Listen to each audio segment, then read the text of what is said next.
welcome to round 2 of the Gran Turismo World Series. We are still here in Tokyo. We're going to be back in December, of course, for the finals. So, you know, if you ever needed a reason to go to Tokyo, this is exactly it. We thought we'd take a little break at the Sensoji Temple with Masa, our wonderful rickshaw driver, sweating through it, you know, for like a quiet moment of calm, you know, to answer the big questions, you know, like what's the meaning of life? What am I having for lunch? Will Takuma Miyazono beat the Spanish 1-2 of Paul Urra and Jose Serrano? These are the big questions. Let's find out. Should we go, Master? We'll find out. Let's go. Let's go. Round 2. Off we go. Yeah, no, but we actually have to go or we'll be late. Come on. This is exactly the same as Gran Turismo. What a sensational introduction. Welcome along to the GT World Series in 2026. It's time for Nations Cup action to begin. We kicked things off for round 1 in Milan back in May. We head to Tokyo here for round 2.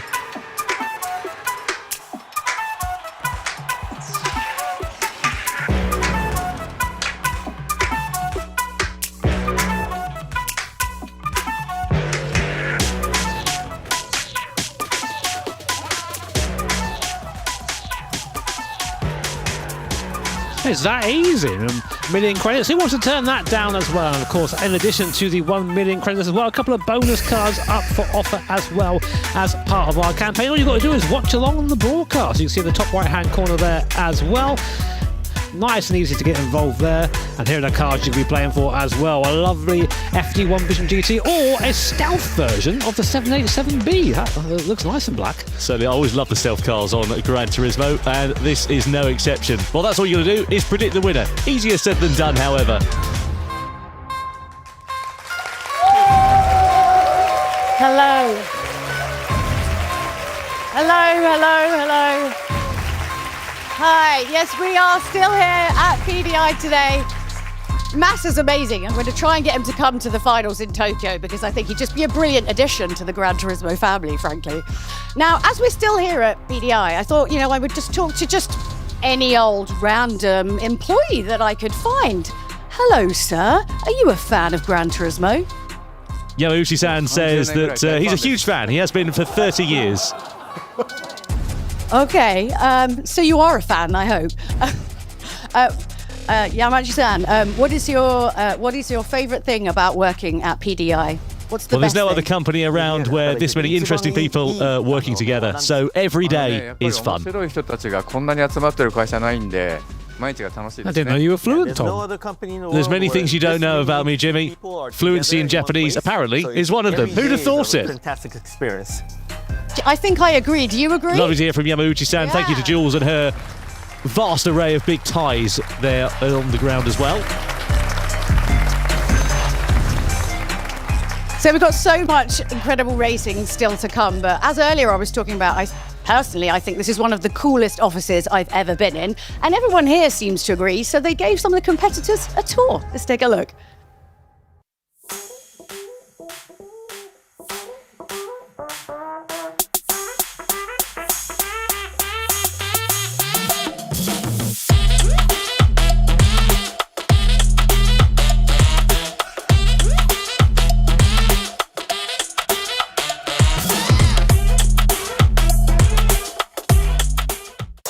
Well, it's time then to meet our 12 drivers who will be taken to the stage in the Nations Cup. First up, we meet Adriano Carrazza, the Brazilian driver, a stalwart of the GT World Series. Been here for many, many years. Qualified first in the online regions to get himself into the championship for 2026. Guy Barbara as well. Let's see what the Australian is going to be able to do. Difficult time for him last time out when we went to Milan, finished P11, no points on the board for him so far. Samuel Moreno, hero to zero sort of stuff, won his first ever race, ended up in the gravel trap though in the grand final. He'll be hoping for better fortunes here tonight. And then next up we meet Valerio Gallo, the Italian who broke so many hearts on the home ground in Italy, ended up in the gravel in the final stages of the race. Ultimately P9 was all he could encourage for there, but he'll be hoping for, again, better fortunes here tonight. Lucas Bonelli, the second of our Brazilian drivers, makes his way on to the stage as well. In the Central and South America region is, of course, where he qualified from. 3 GT World Series wins to his name. Sam Cardinal. Next up, the Canadian driver, Sam, just 19 years of age, one GT event World Series win in 2025 as well. Next up, we meet Ryota Kokuman, Japanese driver making his way on to the stage. The first of our point scorers from Milan. And then next up is Kylian Drumont. Kay de Bruin, first of all. Kay de Bruin, the Dutchman, making his way on to the stage here. They do indeed. Here is Kylian Drumont next up, who's, I think, going to be giving it large. No doubt about it for young Kylian. I say young Kylian, he's been around for a good few years, and he's also a former champion in the Manufacturers' Cup as well. Next up, we meet Takuma Miyazono, a man who needs no introduction. He's a four-time champion in the GT World Series, including most recently in the Nations Cup back in 2024. Then we meet Jose Serrano, the reigning Nations Cup champion from 2025. Finished P2 on the road, though, last time out in Milan. And that was to his compatriot, Pol Urra, the 21-year-old, also from Spain. Won the Nations Cup when it was a team event back in 2023. Leads the point standings as we head forwards, though, into the second round of the season.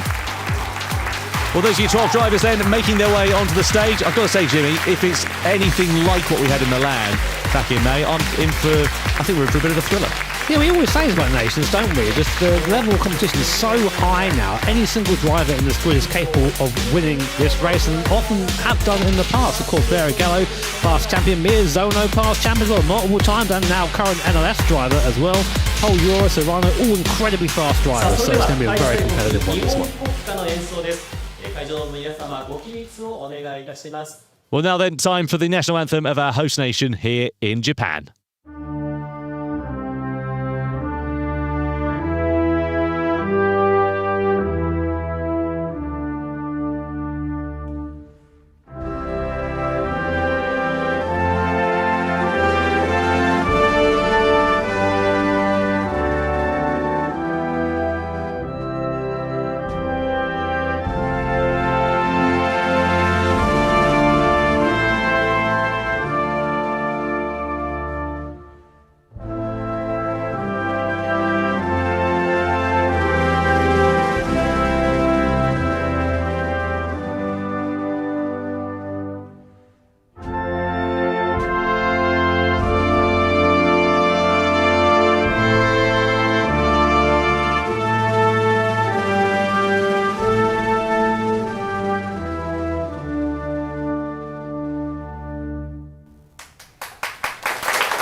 Well, the national anthem of Japan plays out then here in Tokyo for round 2 of the GT World Series in 2026. Let's remind you of the competition format, though, for this season. 8 countries with 12 drivers competing across all 4 rounds of the championship this year. They were selected from the online qualifiers, the total points rankings, and then, of course, this is how it works out at our live events. We have a qualifying, which is a one-lap attack, which determines the sprint race grid. Then we have the sprint race, which determines the final race grid.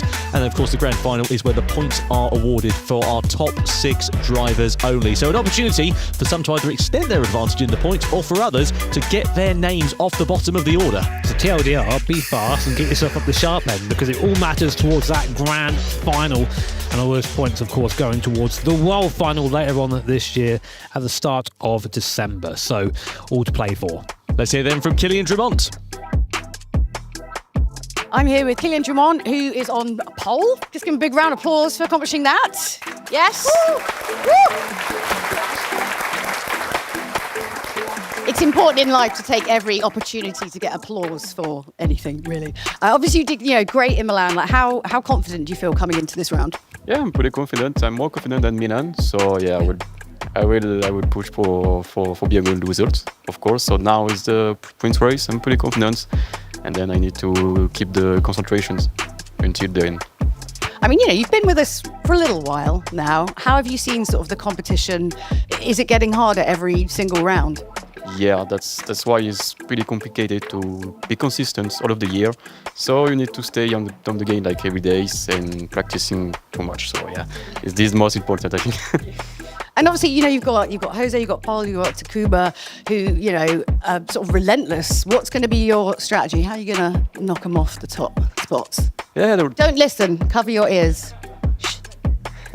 yeah. No, the most important is to be really happy at the end of the race. So yeah, the target is to get out the Spanish guys. Nah, I'm joking. He's winning everything. So I hope some new guys can be on the top.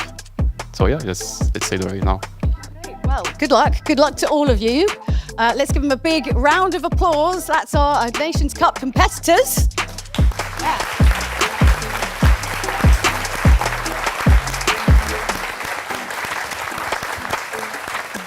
And right now, we got a little bit of information about a Singapore time trial. Let's find out.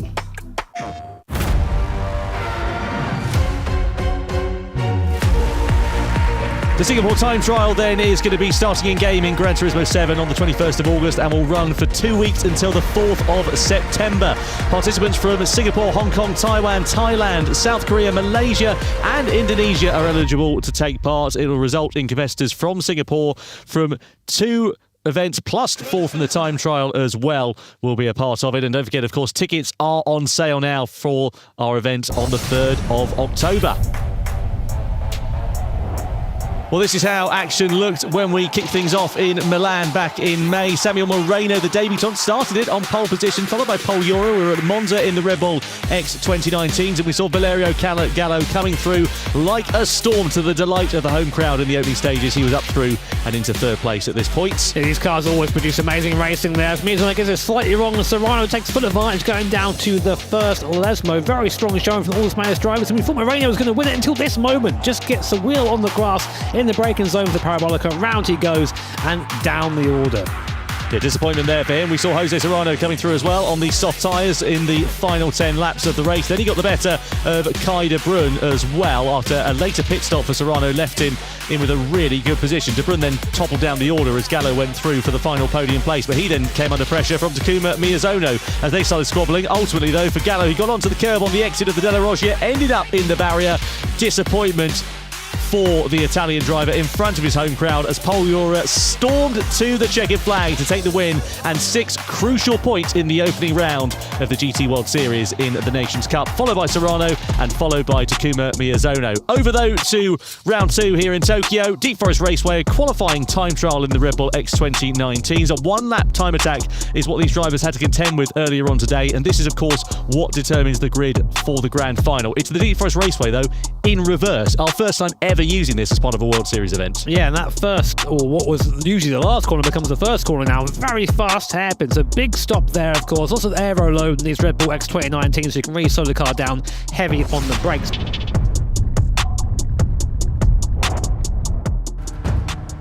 But anyway, we're moving now into the highlights of qualifying. Moreno there setting the early pace in the Red Bull X 2019. Here's Valerio Gallo, someone who's been very good in these cars over the course of his career, and again showing that in spades with a 107.4, putting him to the top of the field provisionally. Yeah, this is Kylian Drumont, the Frenchman then, who was out on track. Drumont, who is sitting in 4th in the standings going into this one, was looking pretty handy out there. He knows how to pilot these Red Bull X 2019 machines, and you can see he was up on Valerio Gallo's initial pole position time with only a handful of drivers left to run at this stage in the session. Coming through the final series of turns, and you see those sweeping corners. Here's the walls greeting the drivers who get it wrong on the outside, especially those sausage curbs on the inside. Bit of a snap of oversteer though. It's so tricky to just juxtapose and balance the limit of grip and adhesion here, all in equal measure. Ultimately though, he would be able to do it and take pole by less than 1/10 of a second provisionally. Paul Urra, the man who sits top of the standings, only 8th fastest ahead of the lineup for the sprint race, meaning he's got a fair bit of work to do. Yeah, and here is that lineup there, all our drivers who will be taking part in this second round here in Tokyo.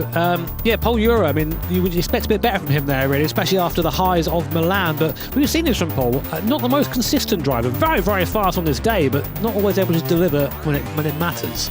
It's going to be an interesting one, this in particular, because we turn everything completely on its head for the sprint race as well. Gone are the Red Bull X 2019. Get him out of it. Yeah, exactly. And gone is Deep Forest Raceway, for the time being, at least, because we move over to Suzuka and we move over to production cars for this one as well. So that's going to be hugely exciting. A reminder before we get there, though, of the time trial results from qualifying. So Drummond it is that will line up on pole for the sprint ahead of Gallo. Then it's Serrano, Cockburn, Moreno, the rookie. Another strong showing for him ahead of Guy Barbara, who really got it together ahead of Kai de Bruyne. Then it's Paul Urra, the points leader ahead of Takuma Miyazono, Sam Cardinal, and then the two Brazilians of Benelli and Carazza completing the 12-driver strong field. Only 0.4 of a second there separating 12 drivers. How close do you want it? Yeah, I mean, that's just how competitive it is here at these events. You make one small mistake, you're at the back of the field as well. Now, of course, having a good lap time here is good for your position in the sprint race, but it also determines which cars you get to pick for the sprint race as well.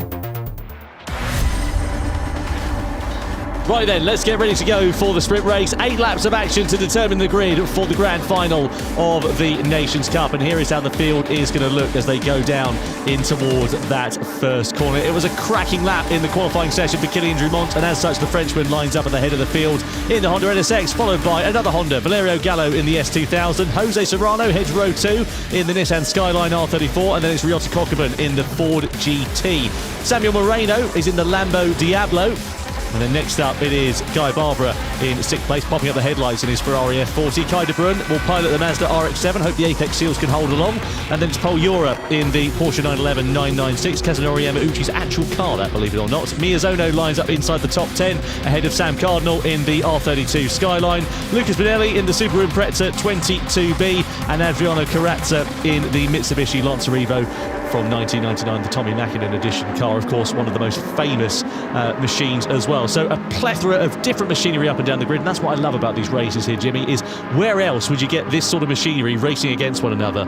Yeah, I say it often, but this is just prime Gran Turismo. This is exactly what I remember playing it growing up. It's just the variants of cars, and they're all racing together, and there's something magical about it, especially seeing at these events as well. So Drumont leads the field, all Honda front row, Drumont and Gallo there in the S2000. You couldn't have two more different cars, to be honest. One's a V6 mid-engine, one's a straight 4.2-litre front engine. So we'll see how they get on here as Drumont leads us down to T1. And getting through there in one piece can be super important.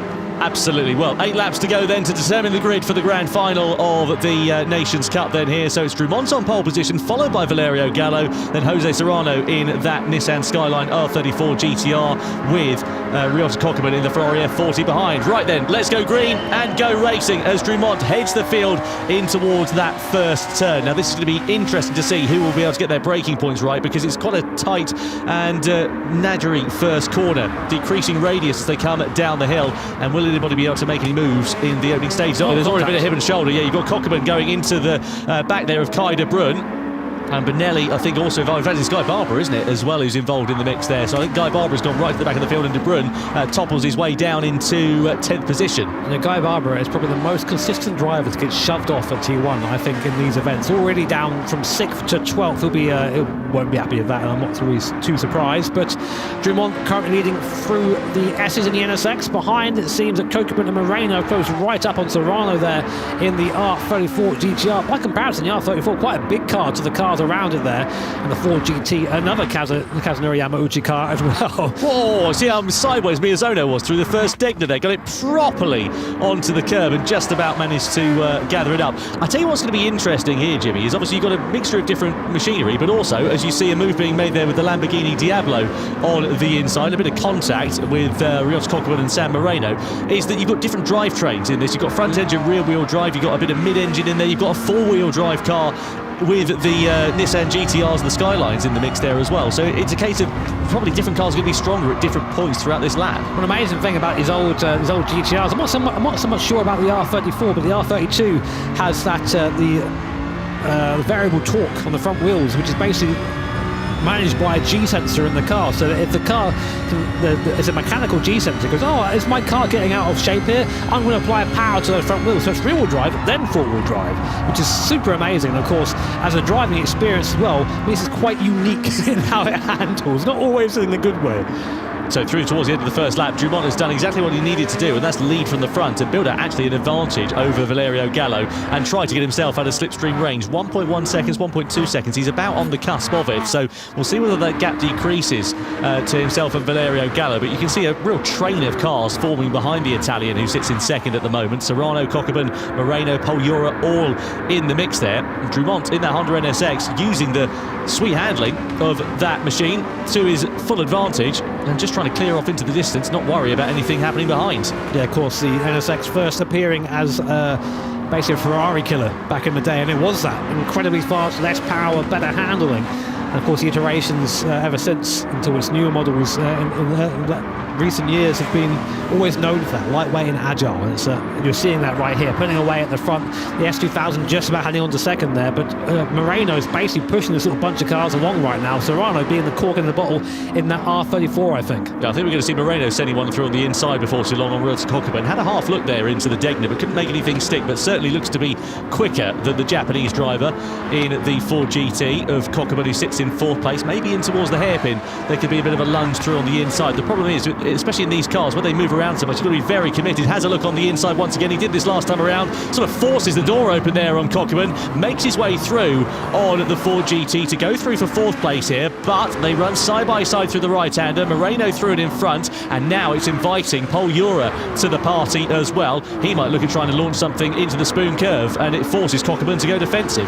It looked like a fair move for me. It was a little bit aggressive, but that's racing, you know. Here comes Urra trying to do the same thing now. Cockburn is going to ride the curb on the outside, get a better exit on board now with Paul Urra in the 996 and on 11 in the slipstream. This is that GT in front has just a bit more grunt, as does the Diablo, but as is usual with Porsches, they're a little bit quicker in the corners. So we'll see if Urra closes back up again. Oh, and meanwhile, there seems to be a change for second place. Valerio Gallo, they're losing out to Serrano. So Serrano in the R34 GTR making a move. There it is, past the yellow S2000 of Valerio Gallo. Seems to be falling back a little bit now. That initial pace of Dumont, he can't seem to match it. Yeah, impressive stuff there for Jose Serrano to get the move done quite nicely on Valerio Gallo, move his way through into second place and again secure that good grid spot for the grand final. Paul Urra, who sits in, what's he now at the moment, still in sixth place. He's made a couple of positions up from where he started, but certainly not making the impact that he'll have been hoping to do, and subsequently giving himself a fair bit of work to do, let's be honest, going into that grand final. A reminder that Urra is the points leader. The man who sits second in the standings is the man who's second in this race and would therefore be lining up second on the grid for the grand final of Jose Serrano. Let's have another look at Moreno versus Cockburn. Let's have a look to see if it's on or not. Moreno's there. I think it's all right. I think Cockburn left the door open, Moreno put the car in, and that's it, sorted out. I mean, if he had maybe turned in, you could argue that would be unlawful contact for Moreno, but that was fine for me. Nothing wrong there. But someone else to mention, by the way, is Lucas Benelli, up 4 places right now in the Impreza, the 22B. So he's making his way up the field there, Benelli. Also, the Brazilian drivers kind of always the bridesmaids, aren't they? They never quite manage to break through into the top few positions, but there's always ridiculous speed there. Let's talk of speed. We see Moreno there driving right into the back of Gallo there. I mean, that's a bit less robust, or a bit less odd, really, I should say. Yeah, I mean, robust. I always say this, you can't just drive through people. It doesn't matter if you're quicker on the corner exit than them. You can't just go drive into the back of them, because that's how, one, you damage your car in real life, and two, how you tend to pick up some penalties. But Moreno there showing he's definitely got his elbows out, and I mean, he's got the pace. No doubt, I think if he was to get through, he'd be right onto the back of Serrano straight away. But that's not racing. Gallo, of course, trying to keep him there for as long as possible.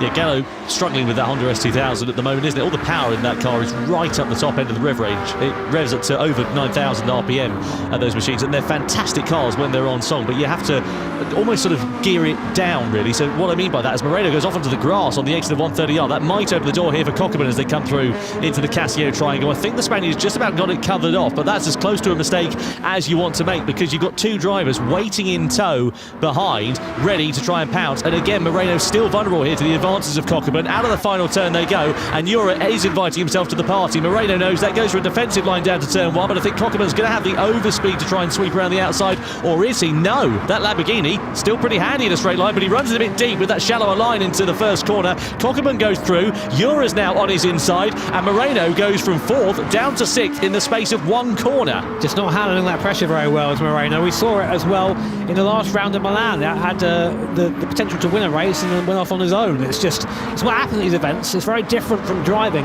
sort of in your room, in your office, wherever you do so, and the vibe of it can really change how things feel. So here's a replay of what happened to Moreno. Just a little bit too early, turned in too early. They gave himself a bigger exit, got onto the grass there, just about gathered it back up again. But then, of course, his tyres are going to be dirty. He's coming into the chicane now, and then in the end had to sacrifice his exit onto out of the Casio triangle, which meant that he got passed by Kokuman. I found that so interesting that incident basically unfolded about 5 corners before all the overtakes actually happened. You can see now Urra is getting the impetus to get through here on Ryota Kokuman as well. You've got to make sure these moves are really on here. Benelli there as well. Just about to say, right in the background of your picture. He's come through like a freight train. So often we've seen Benelli looking more frustrated than the bull in the soft play area at the end of these GT World Series events, and he's looking pretty handy in the Subaru 22B. So this is the shallower line that Moreno had into the first corner. Can't scrap the speed off, just runs it a bit wide, exactly as you say, what he did going in towards 130R. Kokuman goes through, Urra says, "Ta very much," and he opens the door as well. And now Benelli has gone through on a lot of them. Wait, what? Well, we missed that. So Benelli, we were just saying, making his way through the pack. It's just driven around Moreno and Urra. So all I can think has happened there is there might have been some contact down at Spoon, and then he's just made his way through. As Moreno looks back at Benelli, we'll get back to that in a second. So here is Benelli. Was I correct? Moreno looks up the inside of Urra. Benelli gives a tap to Moreno there, and then Moreno goes into the side of Urra. So Benelli calls that, you think? A little bit, yeah. It's under investigation. It said Moreno and Urra were the drivers that were going through, and I tell you what, Miyazono did well to avoid it all unfolding in front of him, but he would have thought Moses was passing the seas. More contact between Miyazono and Urra. Supra versus Porsche then, 7th and 8th place, looking to try and change hands. Behind them you've got Sam Cardinal as Moreno goes a wing mirror to wing mirror there with Lucas Benelli through the first corner. Benelli on the outside, he's going to have the inside line. It's okay if he goes onto the grass because he's got 4-wheel drive, but he does get the better eventually of Sam Moreno and goes through for 5th. I would kind of like to see that as part of the event. Just, you know what, I'm going off-road. Rally style. Of course, the stewards would probably frown on that a little bit. But yeah, Moreno's getting involved in every fight, it seems, and still going side by side. And when you're Drummond, Serrano, Gallo and Kokuman, you're saying, all right, mate, fine. You guys squabble. We'll just get on with things. So right now, they won't be caring about the race behind them. It's looking in front of them. But Benelli, we've not seen any steward intervention yet. Having a great race, up 6 places. Moreno there getting a 1-second penalty. I think maybe for his part in causing the start of that. I think what happens is he made the initial contact, slowed down.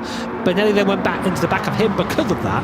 And yet Moreno, I think, really needs to dial it down a bit. He's doing it again. He's pushing the cars through the corner. At this rate, he's going to get a big slap from the stewards because you can't race like this in the GT World Series. They're very, very strict on contact. It seems every corner he's hitting someone. I tell you what though, that Lamborghini Diablo does look absolutely exquisite out there on a racetrack. It's so great to see this car being driven at its full potential because you wouldn't see this in real life. These cars are worth over £500,000 nowadays, and it just isn't something that happens. But Moreno giving it 10/10 as he's about to serve that 1-second slowdown penalty. Miyazono's under investigation for some illegal blocking, so Moreno's going to plummet right down to the back of the field then. Moves off the racing line and then moves over quite aggressively. I'm not sure on that either. What is going on? What, has he lost his head already? I mean, he can't be doing this. He's driving, again, the open lobby driving. We don't like to see that in GT. We race fairly cleanly here as Benelli makes his way. And, of course, the glorious R32 GTR passes the Diablo. A superior machine. You heard it here first. No bias in this commentary box whatsoever. All right, let's have a look at Miyazono then. He's under investigation for illegal blocking. So here's his move. He was attacking against Paul Urra. It was all unfolding in front of him. Right. Do they mean Paul Urra is under investigation for illegal blocking? Because Miyazono did nothing wrong there. Yeah, agreed. Hang on a minute. Part 2. Miyazono's now around the outside of Paul Urra. He's repaid the favour down the start finish straight. There's a bit of contact through turn 1. Miyazono gets a bit of opposite lock on and does manage to get the position and hold it against Urra, who I think just backed out of it in the mid part of the corner there, just knowing that if he'd sent it through to the side of Miyazono and he'd gone off, there would have been a penalty coming his way. And there you go, warning for Paul Urra for illegal blocking. You're not too surprised to read that as Miyazono makes a place in the Supra up to P6. Try and follow Benelli through in the moment. The top 4 are pretty much checked out at this point due to all the battling that's happened so far, but basically just inserting Moreno anywhere seems to be a recipe for some entertaining racing. Nonetheless, as we remain on board with Paul Urra in at the 996 GT3, looking at the back of his Toyota Supra in front. Couldn't have 2 more different cars, to be honest, but awesome to see them racing toe-to-toe like this as we come now down towards the hairpin. A great overtaking spot if you can get the car to the inside. Let's see if Urra can do that. He's a bit far back for now, but you're seeing that Supra very quick on the straights there. Always remember watching Kamui Kobayashi here in Formula 1 when he was sending it through on the inside into there and just using other drivers as a bit of a doorstop, really, to get that car rotated. Valid tactic. Yeah, there was a bit of hip and shoulder behind as well. Sam Cardinal and Sam Moreno were going head-to-head for position as well. And I think Adriano Carrazza's in the mix there. He is, just at the back of your picture, but he's got a half-second penalty, presumably for some track limits violations. Mentioned to Guy Barber and Kai de Bruyne, they've lost 5 places respectively from where they started, so not a happy hunting ground so far for the Australian and the Dutchman as it stands on lap 6 out of 8. Carrazza's going to remove himself from this battle with that half-second penalty he's about to serve. Pulls off of the racing line as he's instructed to do so. So a 3-way becomes a 2-way then here for 8th position. This will be on the grid for the grand final. I tell you what, for Urra, you've got to feel for him, really, because ultimately this has all started as a result of his difficulties that he suffered in qualifying before this race had even begun, because he was mired in the pack. He's sort of stuck in that jungle, and now he can't make any progress because the field's spread out. Yeah, we always say just qualify better in sim racing. If you're upset about being in the mid-pack, just qualify better. And unfortunately, that is the reality of these races. If you get in the mid-pack, you're going to be fighting. Every one of these drivers believes they're the best out on the circuit right now. So no one wants to give up a place. Everyone's trying to battle through to the front. And the result is you get these little squabbles. Now, speaking of squabbles, look who has closed in on Kylian Drumont. It's the one, the only Jose Serrano, one of the, have to be probably the fastest GT driver in the world at the moment, hustling that R34 GTR after that NSX. Again, 2 very different cars and 2 very different philosophies, but on the circuit, when tuned to the same power, it seems that R34 might have a little bit of an edge. Well, yeah, 4-wheel drive, that R34, and obviously that would wear its tyres out more, but we don't have to worry about that in a sprint race like this.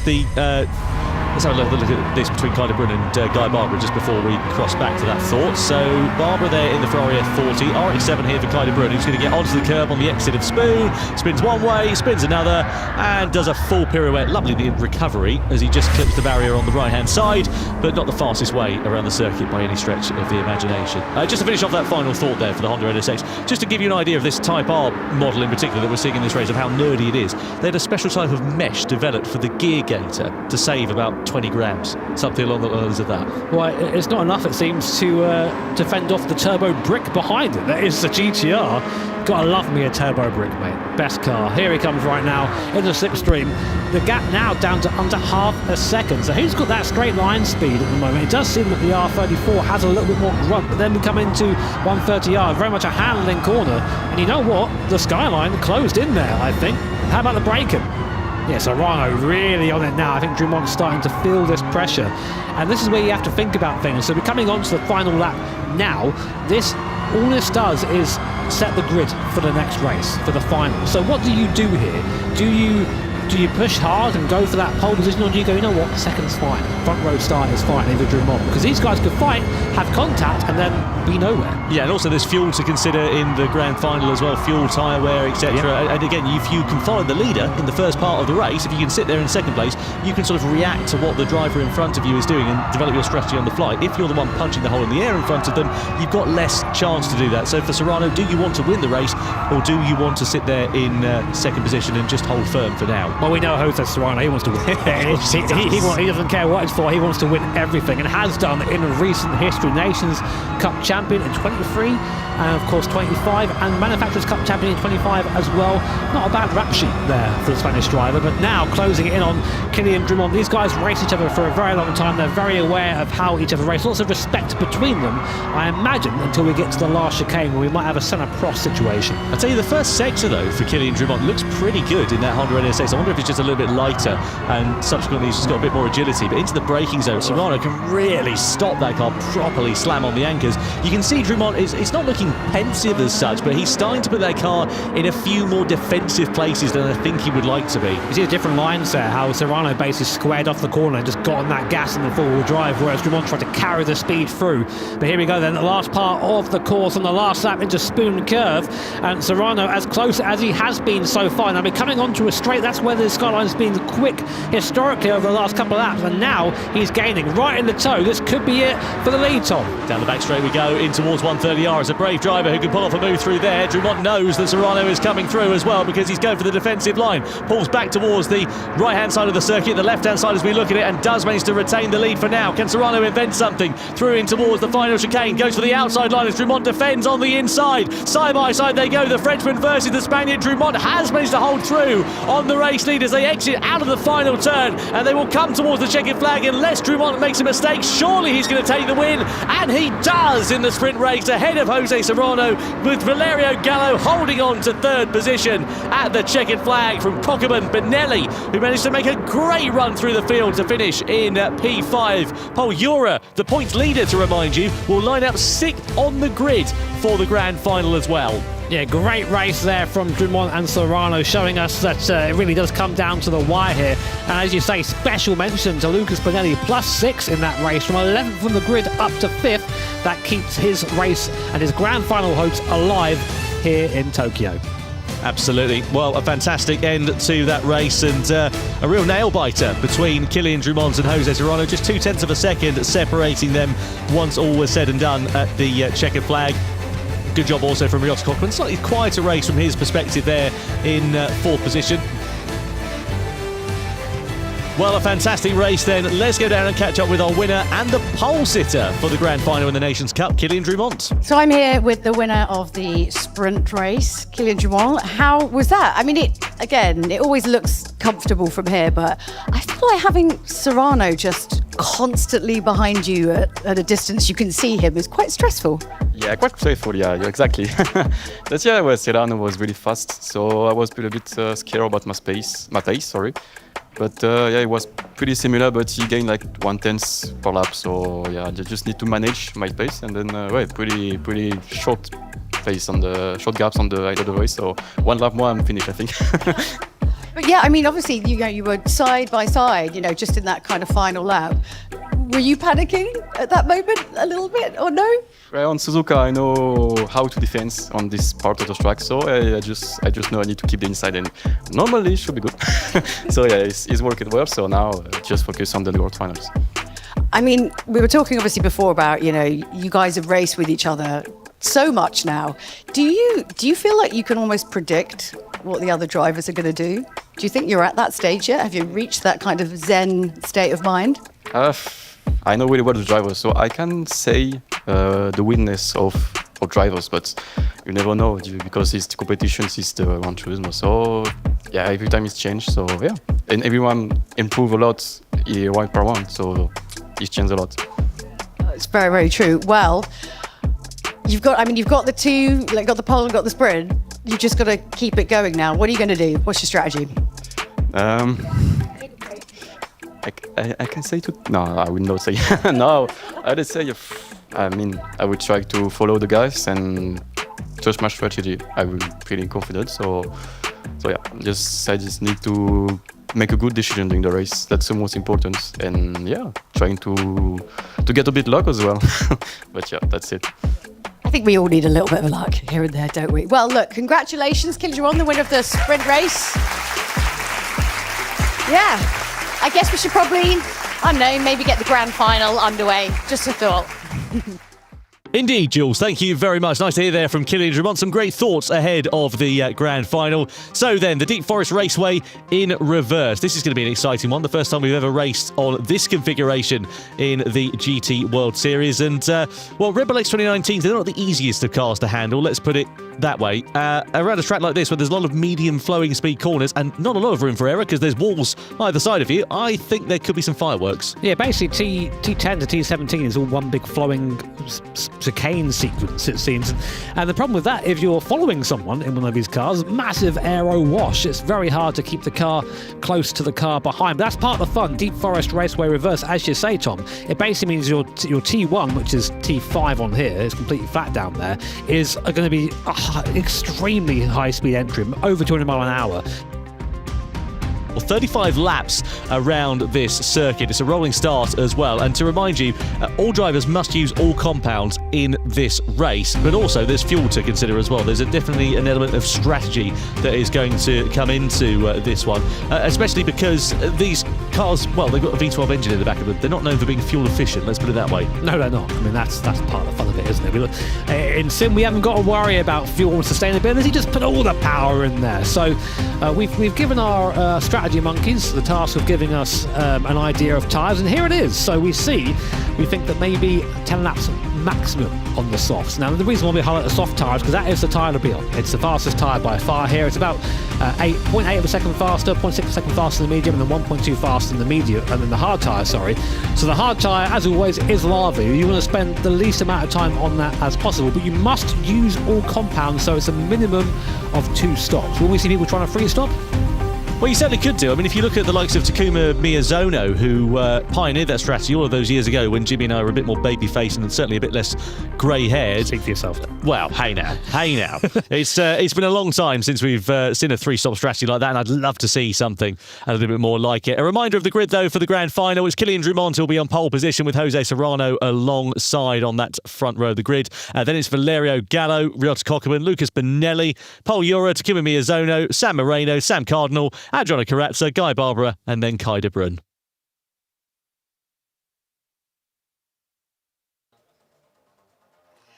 We are just moments away from finding out who is the Round 2 Nations Cup winner for Gran Turismo World Series. PDI, are you ready? Woo! Let's find out who's going to be the winner of Round 2.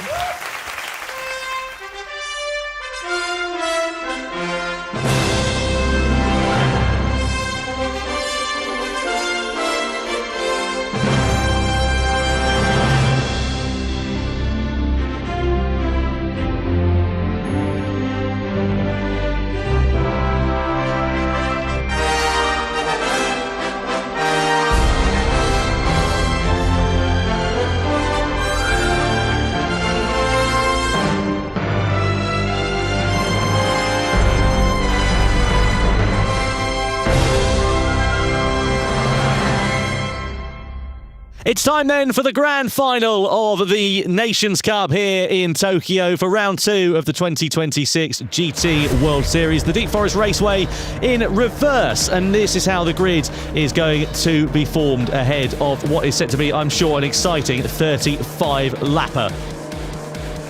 Kylian Drumont will line it up on pole position then after a fantastic job defending from Jose Serrano right down to the checkered flag in the sprint race a few moments ago.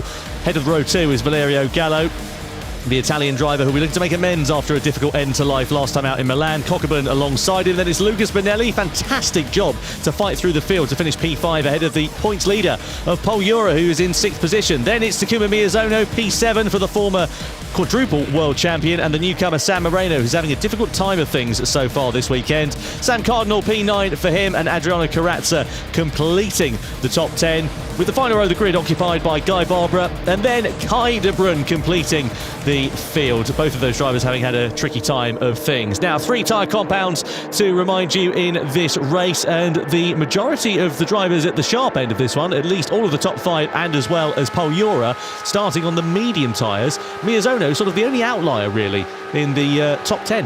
Yeah, it's always a strange task to try and decide what tyres you want for the start of this race, because if you're on the hard tyre, you tend to end up just being in the way of everyone else and then losing what I like to say that clear running which you're all aiming for at the moment. A reminder of the live point ranking, of course that's going to change throughout the race, but if somehow the race finished as it was now, that will be your standings. But of course you've got 35 laps for that to change, and I'm sure that Serrano, Gallo, Kokubun and Bonelli all fancy themselves in finishing first in this race, and Drumont's going to do their best to try and stop that from happening. Yep, tyre and fuel strategies to consider in this one. How will it go down? Well, we're about to find out. So Drumont is going to lead them across the line, followed by Serrano, and then Valerio Gallo back. What is it going to look like when the checker flag falls in 35 laps time? The lights go out and we go racing for the grand final of the Nations Cup here at Deep Forest Raceway. In reverse, over the crest of the hill we go and through into the fast sweeper of turn 1. Look as well at Gallo in the background, putting the pressure already onto Jose Serrano. Cockerman's in the mix there as well. Does Gallo have a big send on the inside? No, he cannot quite make his way through, but Urra can on Lucas Bonelli and does manage to get the better of them. They're almost 4 abreast on the exit of the first couple of corners. A first corner incident under investigation there as well by the race stewards, but Urra sort of the big winner really inside the top 5, and Sam Moreno up 1 and 2 places respectively. And here comes Jose Serrano for the race lead on Kylian Drumont. Gets a bit of a tap from the Frenchman who tries to repay the favour, and he is then back through at the very next corner. Yeah, Bonelli is the car that got shuffled there down to last place. It's Bonelli, or second to last place on that medium compound tyre. So a nightmare start there after a great sprint race for him. Meanwhile, on board with Valerio Gallo, very much our camera car for the squabbling going up ahead. Drumont and Serrano fighting hard already on this first lap. As you say, Tom, things to consider is tyre life and fuel. Do you want to be the leader? Do you think you can go faster than the cars around you? That's the thing, your pace is dictated by the car in front of you. So right now, Drumont able to hold off Serrano, but Serrano will have the advantage of being able to lift and coast a bit more. And we're already seeing a difference in fuel between the two as Carrazza comes in on that one to get rid of that hard compounder tyre straight away. Yeah, he's going for the medium tyre, so I wonder if he's going to try and do exactly what we were talking about, a 3-stop strategy there, Jimmy, because look, let's be honest, now he's right at the back of the field. You've got to try something different to get yourself up there. Yeah, exactly. I mean, this is part of the thing here. If you end up getting shoveled off at the first corner or losing time on the first lap, you're not going to make that back on pace. It's so competitive here, so you have to try something different on strategy. That's what we're seeing Carrazza do at the moment. So Bonelli and Cardinal are getting looked at for illegal blocking. We'll see if we can look at that in a minute. But your big movers so far are Moreno and Cardinal, both up 2 places, and Guy Barbara, who was up another place, was just been overtaken again by Bonelli. So it's all going off in the midfield. Meanwhile, on board with Rio de Coteban, seems to be very consistently sort of outside the top 3 right now, but again, a very experienced hand in these cars and these competitions, so never one to write off as we take a very late apex there. Interesting to see the difference in lines between the drivers up ahead here. But on board now, and you can see the cars darting from side to side, trying to break that toe. See the speed there in the bottom right-hand corner. 320 kph is 200 mile an hour, to give you an idea, and we're almost reaching it as we come down towards T1 before we just throw on the anchors there, try and slow the car down for this hairpin, all the way down to 70 kph. So big braking zone down there. Those Brembo brakes getting a battering in this race. Be interesting to see as well how much fuel saving they're doing down this, the longest straight. Now let's have a look at what happened on that first lap. So we've got Bonelli with Cardinal directly in front of him. Go through into the tunnel and then burst into the daylight, and you can see there, Bonelli had a bit of contact, didn't he? And ultimately that's what caused the Brazilian driver to drop down the field. He's managed to recover his way up into 9th place as it stands for now on lap 3, as Cardinal's under investigation there for some illegal blocking. I think what happened there is Cardinal was actually looking at the car ahead of him. I didn't realise Bonelli was there as well and just came across, and of course that is still a block whether you mean to do it or not. But we'll see what the stewards say. Top 4 drivers separated by not very much in the moment as we come into the end of lap 3 here. Now, strategy-wise, these medium tyres, these medium runners, we'll see them going for quite a while yet. We don't expect any stops for the first 10 laps or so. But do we see any of these drivers maybe attempting that free stop we mentioned outside of Carrazza? Here's a replay of what happened. This is lap 1. Paul Urra goes at the inside of Bonelli, gets hit by Carrazza. Bonelli just gets shoveled out wide and then loses all the places. What a shame for Bonelli. Yeah, that is difficult, isn't it? Is it a racing incident? I mean, it's the first lap, first corner, the field's so bunched up, you've got to sort of put it down to that, really, haven't you? And a big shame there for him. But as you said, fighting his way back through the field is Lucas Bonelli at the moment. The top 2 exchanging fastest sector times between Drumont and Serrano. Serrano was slightly quicker in the first sector, but then Drumont responded in the second sector last time around. The difficulty here for Drumont is he, of course, is punching that hole in the air in front of the race for everybody else. Everybody else is stuck in that slipstream behind, and if we're trying to think about fuel saving, that could be the difference over the sort of course of the first part of this race if he sits there of losing a lap or so. To be honest, around here I think fuel saving is difficult, especially if you're leading, but we're not really seeing a big divergence in the fuel strategy so far. If anything, actually Paul Urra and Drumont are on about a similar fuel level right now, with Serrano, Gallo and Coquelin being ever so slightly better, but nothing significant is the important thing right now. So, and if you lift down the straight here into T1, or I say T5 is what it technically is, into the hairpin, you're just going to get absolutely dived by the car behind you because the speed difference is so much. And when you let off the throttle on these cars with big aero, it's like applying the brakes in a normal family car. The deceleration is so much. So Serrano still keeping the pressure there on Kylian Drumont. He's in a bit of an unfortunate position. He's having to try and attack and defend at the same time. Urra was out a bit wide there down at T5 with Samuel Moreno, his compatriot, directly behind. Through into the tunnel we go. I don't think we're going to see any positions really changing then here at the moment. Serrano again closes up onto the back of Kylian Drumont. Is he going to try and think about a move? I wonder if he might do actually on the inside. Yeah, it does. So I'd say we won't get see any moves being made, but Serrano throwing caution to the wind and going through for the race lead against the Frenchman. So now it is the former champion who is in front of the former Manufacturers' Cup champion. I mean, what a mistake that is to let Serrano go. He is one of the fastest guys in the world in these cars. I think we'll probably end up driving down the road. Benelli just forgetting where to brake, it seems, and goes bowling down into T5 there, collects Barbara and Kai de Bruin, who seems to just always be in the way of something, bless him.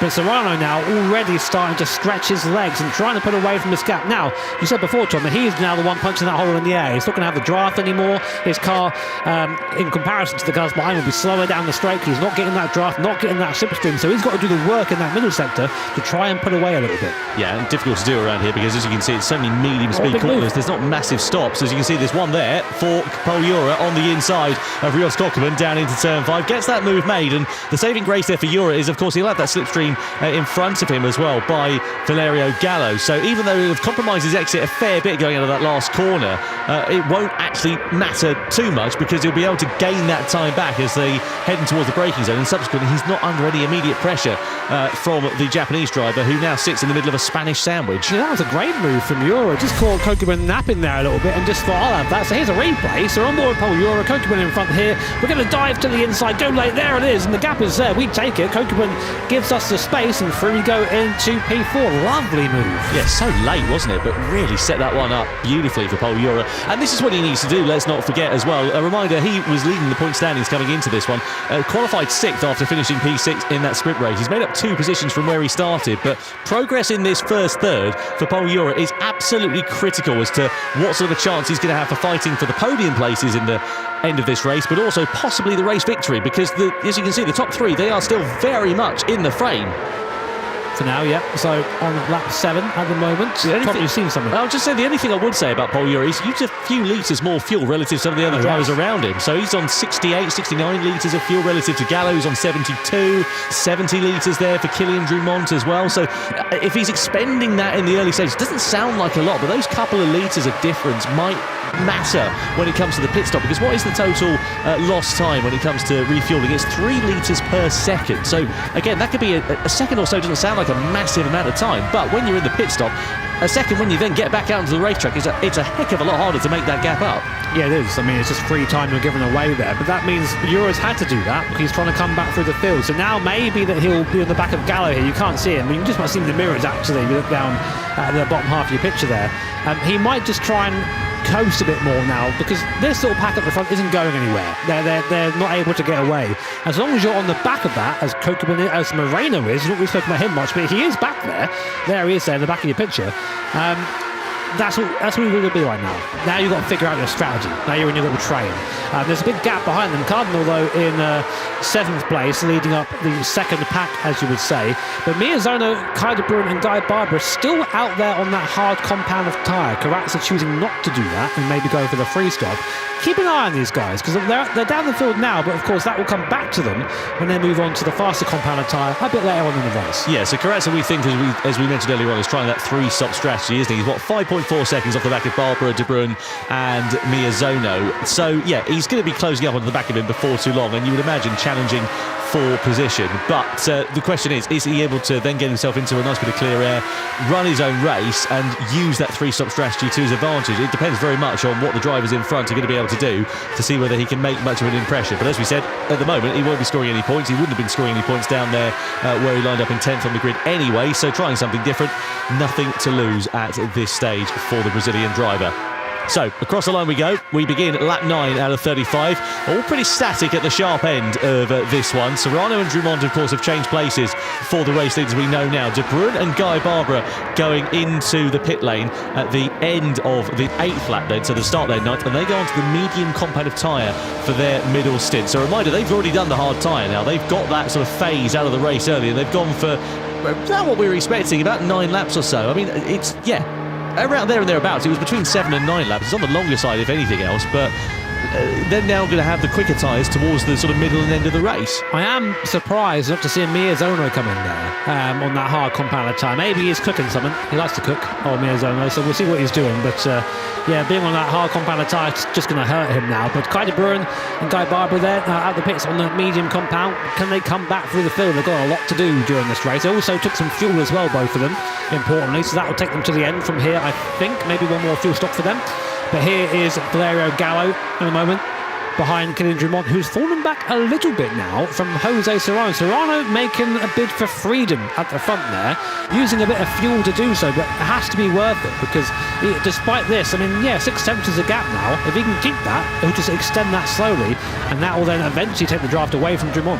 Just to remind you, different fuel maps these drivers can run as well. They can run it richer or they can run it leaner, depending on what they want at the time. So as you say, you might have just upped the fuel map there for Jose Serrano, just to be expending a little bit more in this early phase of the race, and then he'll have to try and save it a bit later on. For Miyazono, as you say, trying something different with the strategy. I was just looking at his lap time last time around. It was a 1 minute 10.4. It's about 0.6 of a second slower than some of the other drivers in and around him. So he's not setting lightning pace up there, but as you say, trying something different is Takuma Miyazono, trying to get himself into the points, maybe going long on this hard tyre so that he can then have fresher, medium or soft tyres, use them for less time, and then subsequently have a bit more pace once he is in that phase of the race for him. We'll see whether it works. He's currently sitting in P9 for now, as we ride on board here with Valerio Gallo, dust being kicked up from Kylian Drummond in front of him. It always amazes me how these drivers are able to just thread the iron needle lap after lap after lap. Such consistency, and they're just sort of flirting with the edge of danger. We've seen it like in previous races where Moreno was doing that, and you see one small mistake and the car is in the wall before you can even think about it. Such is the speed of these things as we watch them go up the hill. Do we see any lift from Gallo here, or is he full attack? Full attack, so no lift at all as Miyazono finally comes into box. Now what's he going to do?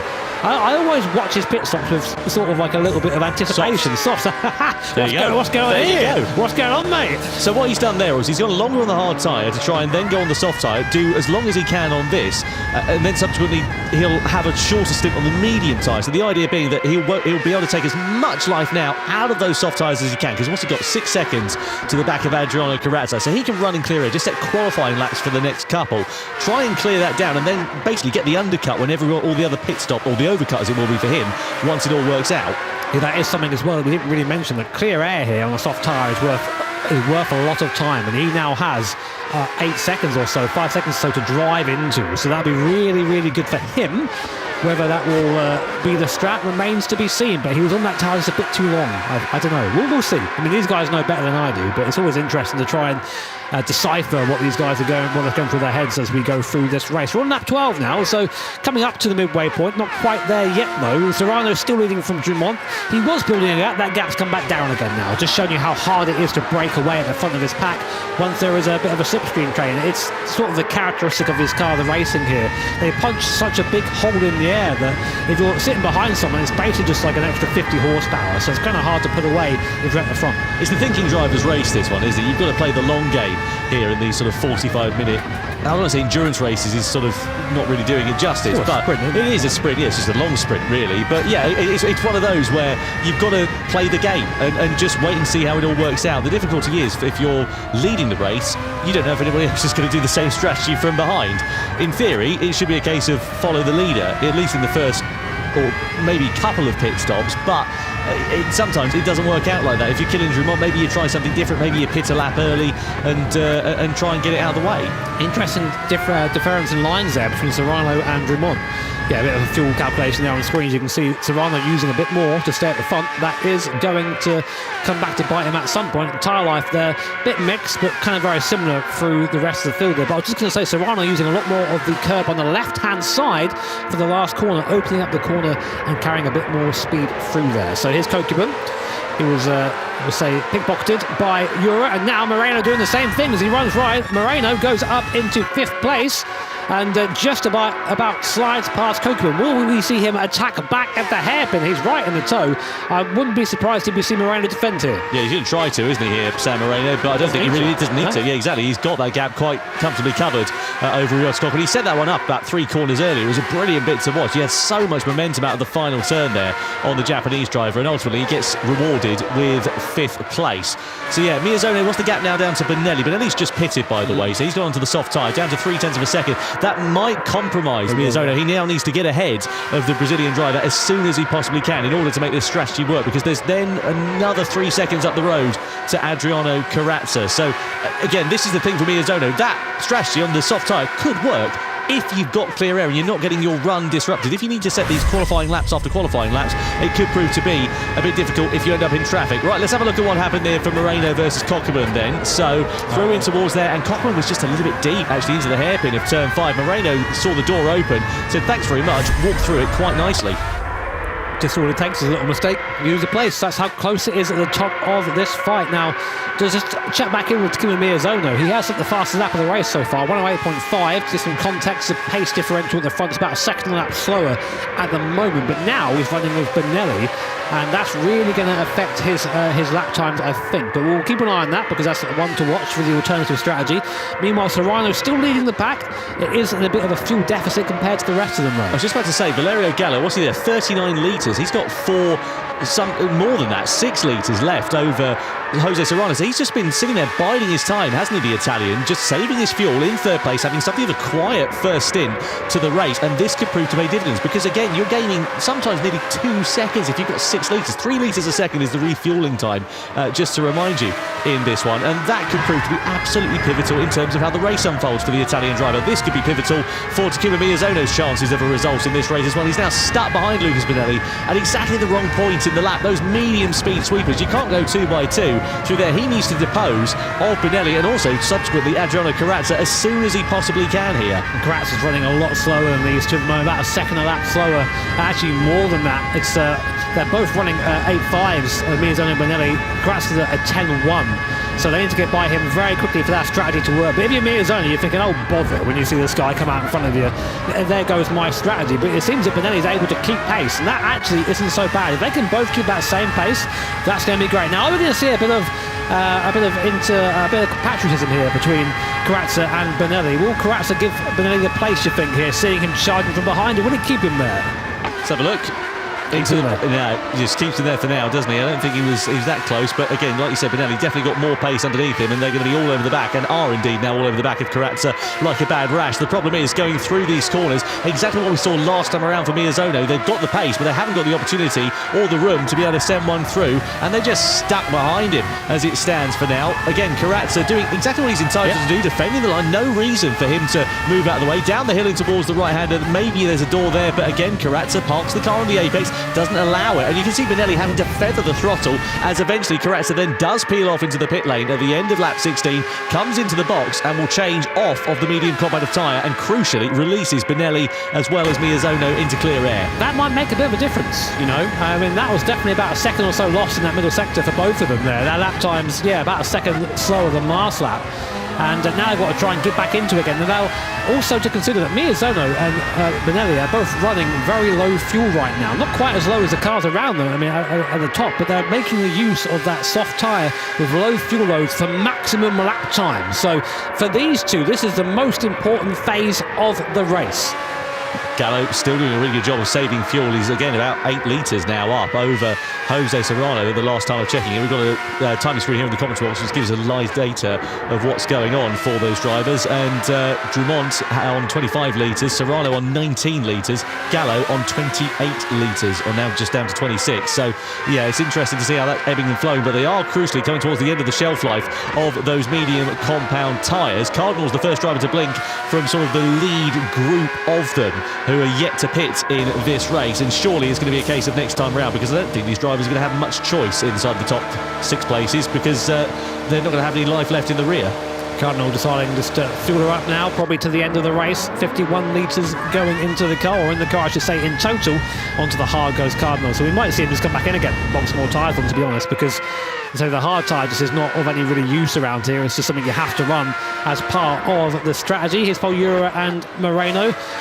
Moreno's had the pace and almost, I think, maybe just gives a little bit of a tap there to Urra to unsettle him. Will he try the inside here? No, he can't quite get a move done there. They're both offline though, both slowing each other down. Moreno there getting all kinds of sideways, trying to get on the power there. The rear tyres of those Dunlop rear tyres starting to get to their limit, I'd say, at the moment, those medium compound. And I see a little bit of there you go, Moreno going, you know what, actually I don't want to do that again, and boxes straight away. Yeah, so he comes into the pit lane, doesn't he, Moreno? So he's trying to get the undercut then here. Now, which way is he going to go in terms of tyre strategy? Because this is our first driver really from sort of this lead group that we get an idea. Goes on to the hard tyres then in the middle stint of this race. He's got a gap behind him, or does he? So this is where we're going to see where Benelli and Miyazono are in context to the race. I think they might do it. There's a bit of fuel going in as well, keep that in mind. So Moreno comes out. Where is Benelli and where is Miyazono? I think they've done it. Yeah, they've done it.